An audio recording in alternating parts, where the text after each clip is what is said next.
Assalamualaikum warahmatullahi wabarakatuh.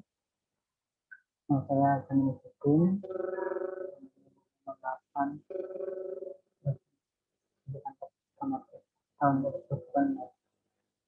Di video ini saya akan menjelaskan tentang diagnosis kelistrikan kendaraan, yaitu diagnosis jenis efek pada sistem starter. Oke, praktek kali ini dilakukan pada unit Mazda 2, tipe kendaraannya Mazda 2. Lalu kasus saya peroleh dari platform YouTube. Ini. Oke, jadi ini rangkaian sistem starternya. Ini rangkaian sederhana, yaitu dari baterai, lalu terdapat dua arus yang keluar, kabel besar yaitu menuju terminal 30 pada magnetic switch, lalu kabel kecil menuju terminal 50 tapi melalui switch kapal. Nah, ini untuk rangkaiannya. Secara lebih rinci dibagi menjadi 3 kondisi, yaitu yang pertama pada kunci kontak pada starter on.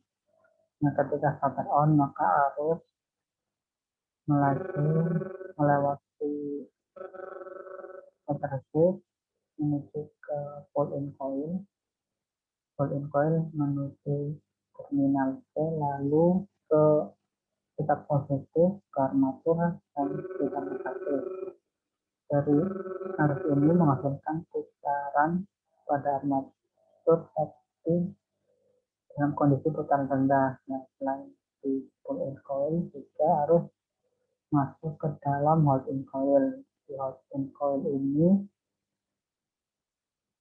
dan pull-in coil terdapat kemagnetkan yang sama, jadi kemagnetan ini dapat menarik linear ke belakang sehingga ruas ini terungkit dan mendorong sinyal agar masuk ke atau menempel pada ringsir dengan dibantu dengan perputaran yang pelan pada armatur, sehingga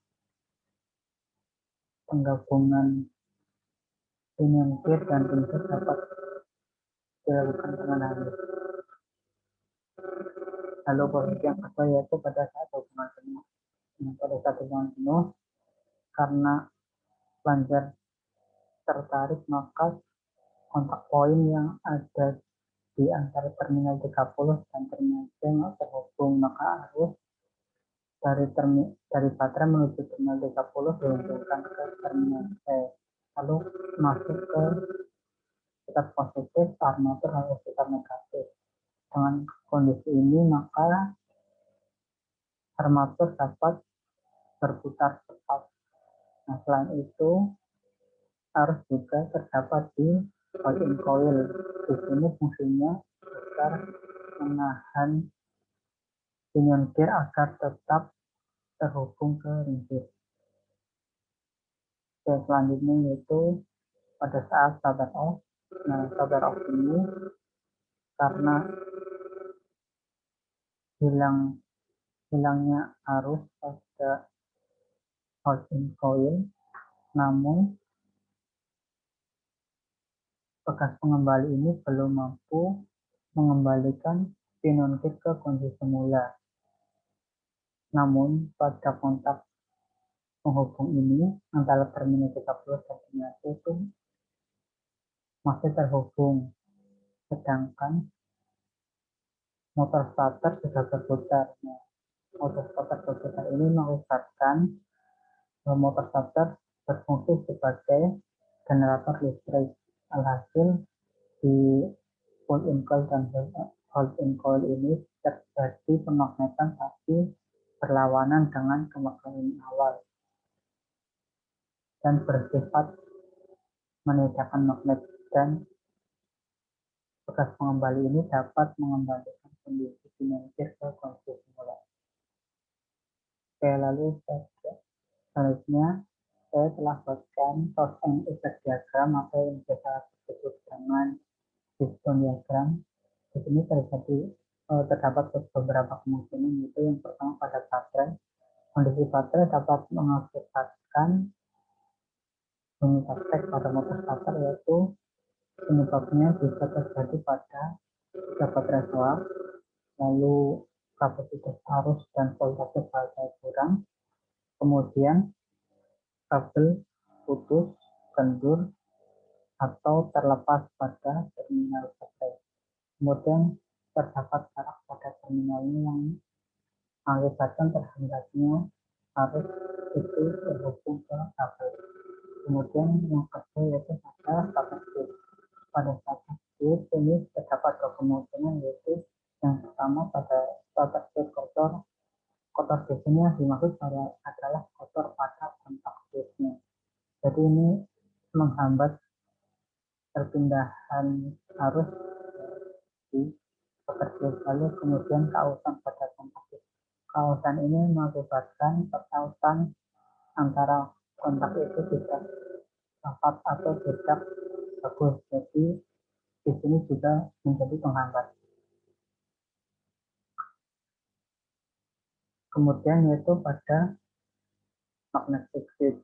Nah, pada magnetic switch ini terdapat tiga kemungkinan, yaitu kotor pada terminalnya, lalu kerusakan housing coil. Kerusakan housing coil ini yang dimaksud yaitu ketika housing coil dapat menarik plunyer ke belakang, namun housing coil ini tidak bisa menahan sehingga plunyer langsung kembali ke belakang yang mengakibatkan bunyi tek-tek, hanya terdapat bunyi tek-tek namun tidak bisa mendeteksi.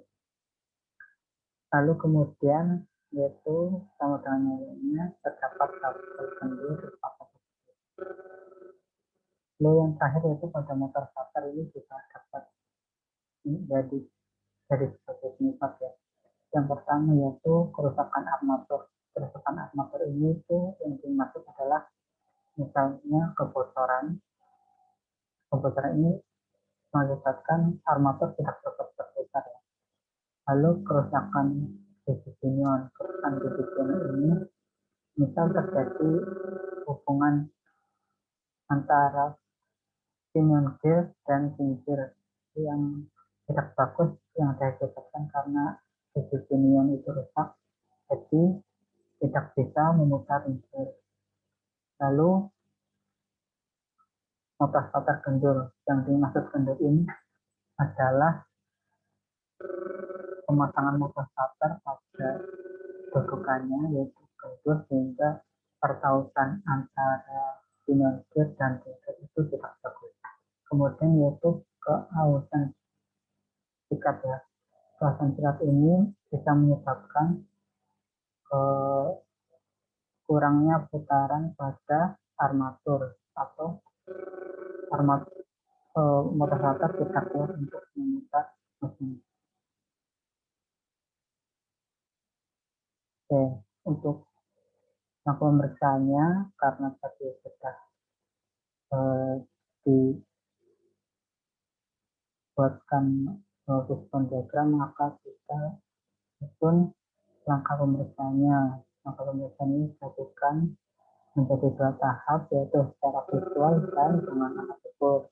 Secara visual di sini yaitu meliputi kondisi kabel dan soket, lalu kondisi terminal, lalu kondisi starter switch. Kondisi starter switch ini yang dimaksudkan adalah misal juga pada kotor atau pedaknya seperti. Lalu dengan alat ukur.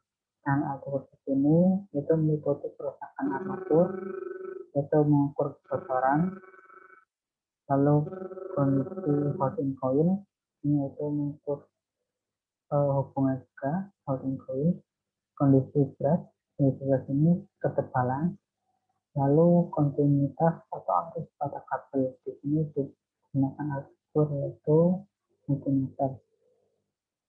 Lalu juga multimeter ini bisa digunakan sebagai pengukur voltase arus baterai. Nah, analisis menggunakan data yang didapat dari pemeriksaan secara visual dan ukuran. Pengamatan secara visual dapat memberikan petunjuk kerusakan jika dapat dilihat dengan jelas prosesnya. Analisis dengan pengukuran berarti membandingkan hasil pengukuran dengan spesifikasi yang ada. Dari dua cara analisis tersebut, maka dapat ditentukan kerusakan yang terjadi pada sistem produk. Nah, untuk rekomendasi perbaikan, jadi jika kerusakan terjadi pada magnetic disk, maka perlu dilakukan penggantian komponen. Nah, jika kerusakan terjadi pada armatur dan keras, maka perlu juga dilakukan penggantian komponen. Nah, untuk kerusakan pada baterai, jika itu masih bisa diperbaiki, itu bisa seperti hanya kekurangan daya. Namun apabila baterai itu sudah rusak, maka juga perlu diganti.